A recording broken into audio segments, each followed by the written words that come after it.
Nanded CM24 live news पाहण्यासाठी like व subscribe करून बेल आयकॉन दाबा। CM24 लाईव्ह न्यूज मध्ये आपलं स्वागत आहे। पाहूया आजच्या काही ठळक घडामोडी। नमस्कार, आपण पाहतात सामान्य जनतेचा आवाज नांदेड CM न्यूज।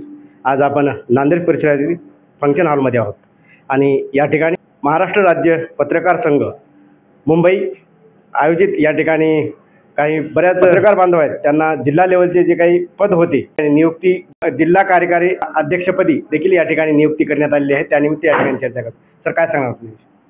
मी रामेश्वर काकडे, या ठिकाणी मला महाराष्ट्र राज्य मराठी पत्रकार संघ मुंबईच्या वतीने जे जिल्हा कार्याध्यक्षपदाची जबाबदारी दिलेली आहे त्याबद्दल सर्वांचे मी मनपूर्वक आभार मानतो। आणि जिल्ह्यामध्ये पत्रकाराचं संघटन चांगल्या पद्धतीने वाढवण्यासाठी, त्यांच्या अडीअडचणी सोडवण्यासाठी नक्कीच मी हिरिरीने सहभाग घेऊन प्रयत्न करील आणि जिल्ह्यामध्ये संघटन मजबूत करण्यासाठी सातत्याने या संघटनेमध्ये कार्यरत राहील। आणि याबद्दल माझी निवड केल्याबद्दल मी सर्वांचे धन्यवाद मानतो।